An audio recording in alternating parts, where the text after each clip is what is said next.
Syukurlah. Tadi ada kegiatan apa? Tadi ada mata pelajaran matematika kan sibuk, tapi gitu lah ya Bu, namanya banyak. Kalau matematika ini ada angkanya, ada rumusnya, jadi saya cuma sampai sini gitu. Iya, emang matematika suka membuat pusing ya. Gitu. Jadi sebelum itu kita perkenalan nama dulu ya, biar kita ngobrolnya enak, kita tahu nama kita, saling mengenal satu sama lain. Nama saya Naila Bu. Oh ya, nama saya Naila. Terima kasih. Ya, jadi hari ini kita ngobrolnya nggak usah tegang-tegang lagi ya. Jadi di sini kita mau melakukan counseling. Sebelum itu kita mulai mengakrabkan diri dulu. Jadi ibu pengen tahu nih apa hobi Minta sekarang gitu. Saya kalau sekarang lebih suka masak sih. Oh ya, suka masak ya? Iya, sama kayak saya, karena masak itu asik ya. Iya gitu. Jadi jadi tujuan Minta hari ini mau ngapain ke ruangan itu? Jadi ibu minta kemarin untuk melakukan sama ibu. Oh iya, counseling. Sebelumnya udah pernah melakukan counseling seperti ini? Belum pernah Bu kalau ini. Belum ya. Jadi Minta tahu ada counseling di ruangan itu dari mana? Dari teman-teman sih Bu, mereka cerita. Jadi itu ada dia juga jadi cerita gitu. Iya, baik-baik. Terima kasih ya. Jadi kita mulai counseling kita pada hari ini. Kita melakukannya santai saja. Kamu gak usah tegang ya. Karena di dalam counseling ini kita itu memiliki asas ya. Yang dimana asas kita itu yang pertama asas kerahasiaan. Ya, jadi di dalam counseling itu kita menanamkan asas kerahasiaan. Jadi cerita apa yang kamu ceritakan kepada saya itu terrahasia, cuma saya yang tahu. Kalaupun ada orang lain tahu, itu atas persetujuan dari kamu gitu. Jadi yang kedua ada asas kenormatifan. Jadi apa yang kita bahas dalam counseling hari ini ada normanya. Jadi kita tidak sembarangan bicara juga seperti itu. Terus yang ketiga itu ada keaktifan. Jadi di dalam counseling ini ya bukan kamu saja nanti yang cerita, saya juga akan menanggapi isi cerita kamu. Jadi asas yang keempat ada asas kesukarelaan. Yang Minta bilang tadi, Minta datang ke sini karena dari hati Minta sendiri kan, bukan dari paksaan orang lain ya. Oke, baik. Jadi counseling kita pada hari ini gak usah yang tegang-tegang kali, biasa-biasa aja ya. Oke, jadi sebelum kita mulai, sebenarnya kasus apa yang ingin Minta ceritakan sehingga Minta mau berkonseling dengan saya? Sebenarnya saya bingung sih Bu, antara menuruti keinginan saya atau keinginan orang tua gitu Bu. Jadi gini Bu, kan sebentar lagi udah mau ujian. Jadi saya bingung nih Bu, saya harus kemana dan saya harus pilih jurusan apa gitu Bu. Nah, gimana kan orang tua itu agak menyuruh ke pendidikan gitu Bu. Tapi kan saya lebih hobi ke masak. Jadi gimana sih Bu menurut Ibu solusinya yang terbaik untuk saya? Oke, jadi kamu sekarang ini lagi bingung mau pilih ngambil jurusan yang mana gitu ya? Iya Bu, kan saya sebenarnya itu pengen ambil tata boga kan Bu. Saya lebih suka masak, hobi saya masak. Tapi orang tua saya itu kayak maunya tuh masuk jurusan kedua gitu Bu. Jadi saya tuh bingung harus pilih yang mana gitu Bu. Oh ya, jadi saya mengerti ya. Jadi inti dari masalah kamu itu kamu punya minat sendiri, tetapi orang tua kamu maunya di jurusan pendidikan ya, seperti itu.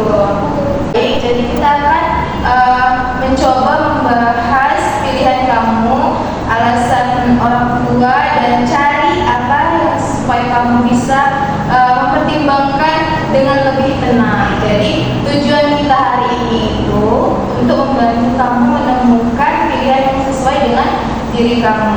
Nah, jadi saya mau menanyakan kepada kamu nih, kalau kamu bebas memilih tanpa tekanan, kamu lebih memilih jurusan yang mana?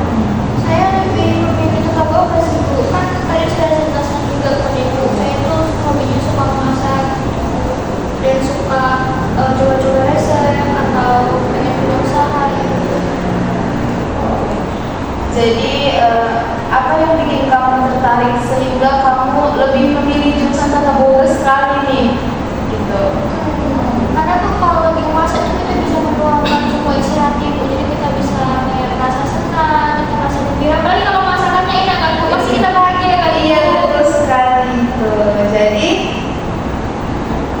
kamu itu lebih merasakan apa yang kamu kerjakan atau jurusan yang kamu pilih itu memang sesuai dengan bakat kamu, supaya kamu mengerjakannya dengan rasa senang ya, senang hati gitu. Oke, jadi alasan kamu memang masuk akal ya. Jadi sekarang alasan orang tua kamu itu untuk menyuruh kamu mengambil jurusan keguruan itu apa sih? Karena kalau menurut orang tua kan Bu, kalau keguruan itu kayak lebih jelas, lebih terarah, dan perspektif itu lebih aman gitu. Oke, jadi kalau kamu bayangkan dari diri kamu nih, dari 5 sampai 10 tahun ke depan, kamu lebih nyaman jadi guru atau jadi chef? Saya lebih pengen jadi chef Bu, jadi kan kayak saya bisa masak apa yang saya mau, saya bisa mengembangkan usaha, dan saya juga lebih kreatif gitu mengembangkan ide saya dalam masakan tersebut. Nah, jadi sebenarnya itu pilihan kamu sudah jelas ya. Hanya saja ada pertimbangan dari orang tua seperti itu ya kan. Jadi itu yang membuat kamu bingung. Nah iya Bu. Nah, jadi kita coba bandingkan dari dua jurusan ini gitu ya. Dari sisi minat kamu, kemampuan kamu, dan tujuan kamu di masa depan. Dari semua itu, mana yang paling cocok kamu rasa?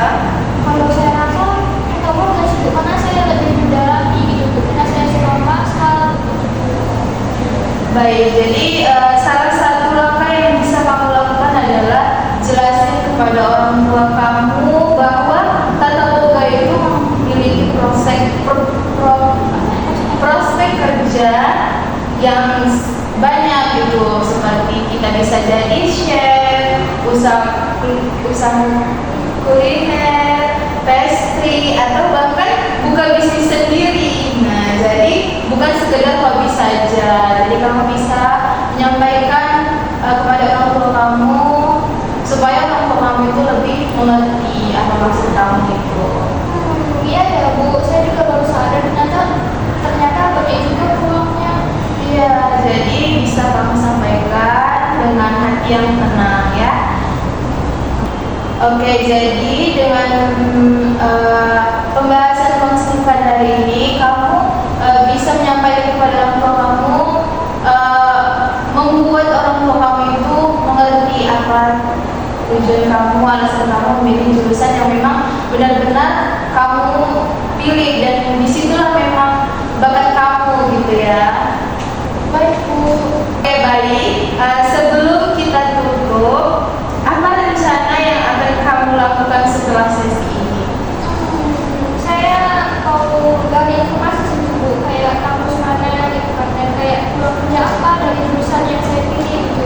Jadi kan kayak ada bahan gitu kalau nanti tiba-tiba orang tua nanya apa alasan kamu tetap memilih tata boga gitu. Oke, bagus ya. Bagus, tujuan kamu bagus ya. Dan memang kamu sepertinya memiliki bakat ke situ ya. Kapan rencananya kamu bicara dengan ibu lagi gitu? Mungkin akhir pekan sih Bu, jadi kan lebih enak, lebih santai ngobrolnya gitu. Oke, jadi silahkan dicoba dulu. Nanti di sesi berikutnya kita evaluasi, dan kalau kamu butuh latihan cara ngobrol sama orang tua, kita bisa bahas bareng-bareng ya. Jadi supaya kamu juga enak gitu kalau kita sudah latihan di sini ya. Baik Bu, terima kasih banyak Bu sudah memberikan arahan dan pencerahan kepada saya. Oke, sama-sama. Semoga kamu bisa mengambil keputusan sesuai dengan diri kamu atau minat kamu, hobi kamu ya, dari sesi konseling.